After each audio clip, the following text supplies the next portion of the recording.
Well, look who I found. It's only Georgie Ward. How are you? Hey, I'm good, thank you. Lovely to be here. Nice to see you again.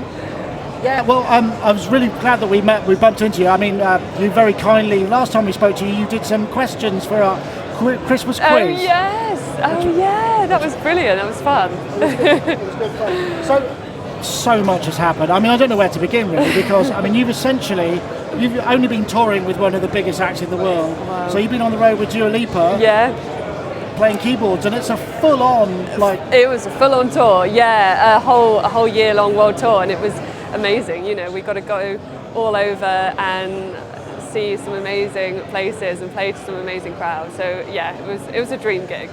So I mean, the thing is with that, I mean, I assume you've gigged before, but when you're doing like arenas and stadiums every night, that must be a very different vibe. I mean, Very, very different. I mean, the biggest difference is the crowd is so loud, like insanely loud, and they're just cheering throughout, and it is amazing. The energy just feels like totally electric, and you know, you just want to go out there and just give it your all, really.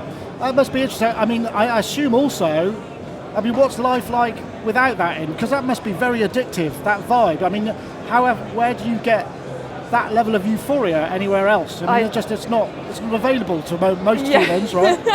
Yeah, I know. I mean, I quite like the contrast in one sense. I quite like the energy of like being on stage, but then actually behind the scenes, I'm a bit of an introvert really, and I just like kind of being in the studio when I can, when I'm at home, and like living a kind of simple life basically.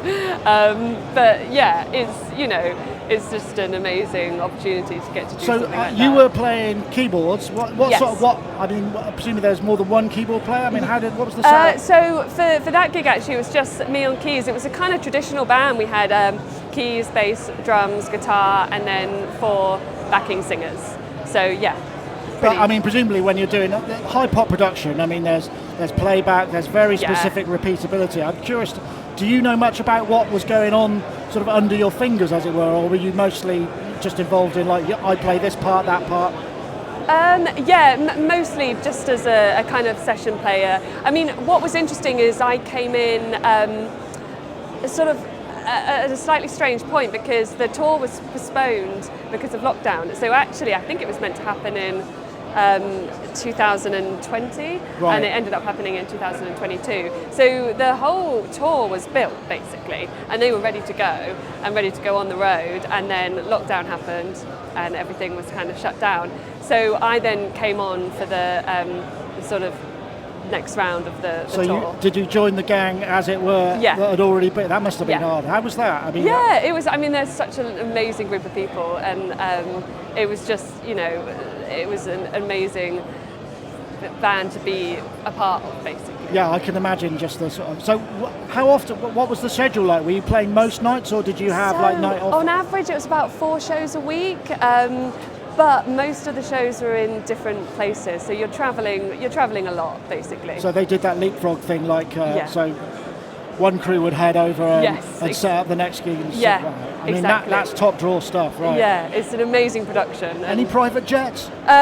We did a few for some European festivals. Nice. Yeah, which is fun, but I mean, the travel just blurs into one when you do it so much. So what were you playing? What was your actual kind of, what equipment did you have at your disposal for that? So Yamaha really kindly basically endorsed the keys rig for me, but it was very simple. We had a CP88 stage piano, which I'm a huge fan of, mainly because it just feels great, and it's got wooden keys, and it feels like you're playing a proper piano. And I think when you're on the road for such a long time, you just really want something that feels good. So we had that as the stage piano, and then the Mod X, but mostly it's running through MIDI. Yeah, I imagine the brains behind the stage with failover rigs and all that kind of stuff. Yeah.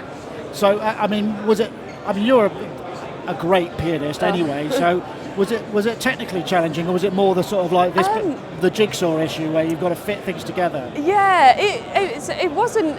I suppose it was challenging in other ways, in the sense that you're there support the artist and to bring a lot of energy to stage. So you can't just sort of focus on what you're doing. You need to make sure you're projecting energy to the audience, and also everything does have to be the same. So you can't sort of go off on one. No improvisation. You can't sort of improvise around it. So that's sort of challenging in itself.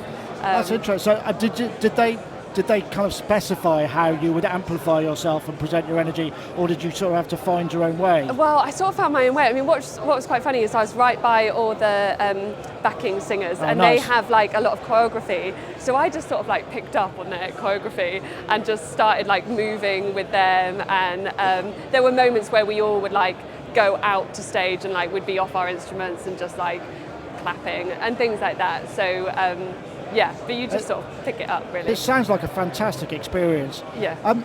So did you, like all of us who have done a tour or gone away for a while, did you think, right, I'm going to take my little writing rig and I'm going to be doing all this stuff in the hotel room? Did any of that happen? Yeah, I think I was very overambitious at the start because, I took, it was really funny finding a MIDI keyboard that I could fit in a suitcase. And I wanted to take my Alesis keyboard, and that didn't fit. So I literally bought for $50 on, maybe I bought it on Reverb or something, a keyboard that literally fitted my suitcase. And then I travelled around with that, so I had something, but it wasn't great. And then I just had my production laptop and did bits. I was finishing at the start of the tour, I was finishing a remix that I did for a pianist called Francesco Tristano. So I finished off bits like that, but then sadly I didn't sort of do as much creating as I wanted to.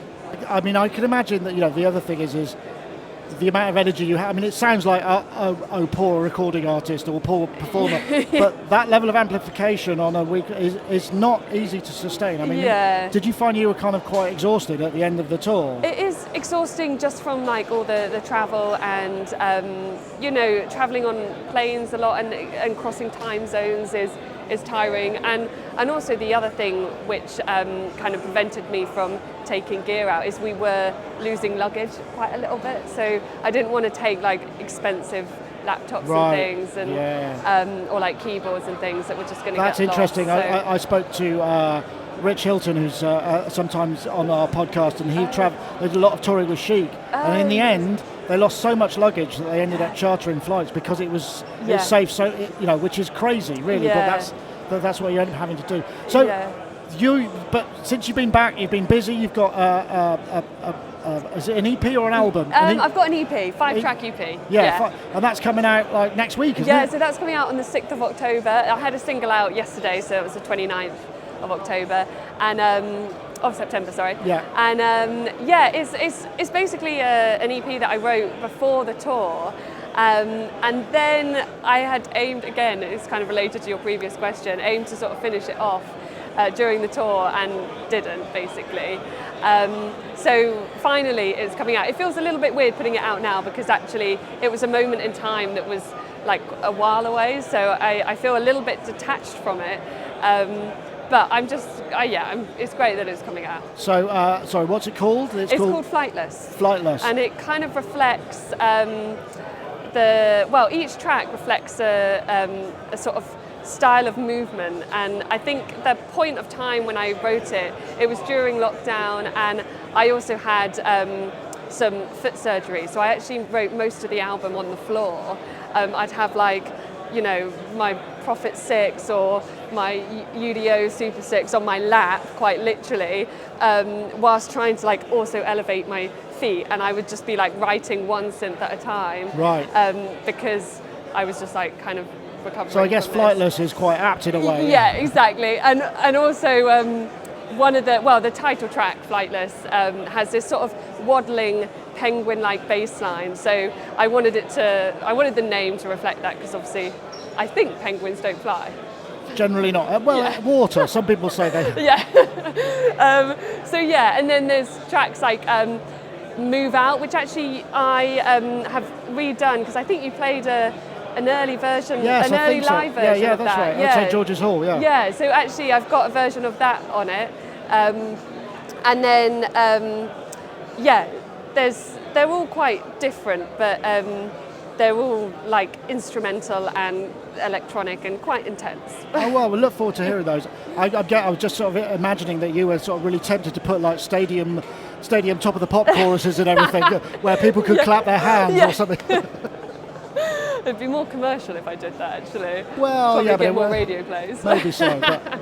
So, okay, well, what's next for you? Have you got kind of other stuff planned? I mean, so I'm doing quite a lot of like session work still, I'll bet, yeah. which is good. And I've been working on some more music as well. So that's why I'm really excited to get this out, because I'm going to work on some more music and try and work with a vocalist as well. So I'm kind of preparing to do that.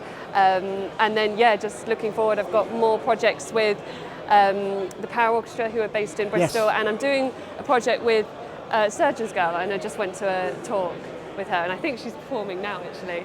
And she's written an amazing piece for the opening of the Bristol Beacon, which is happening at the end of November. So I'm That's really the old excited Colston Hall, isn't it? Yes. They've redone that. Yeah, Fantastic. it is. So lots of session stuff and more kind of classical stuff as well, which is great, a good variety. So do you think you'll be back out on the road at some point as well?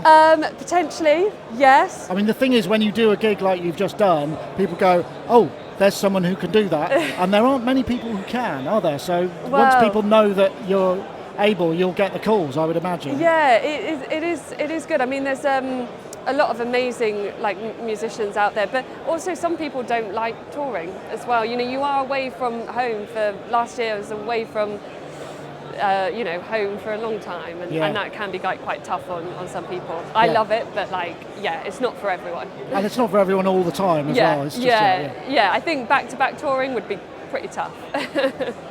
Georgie, thanks so much for talking to us. Thank you, it was so lovely to see you. See you again at another one. Yeah, absolutely.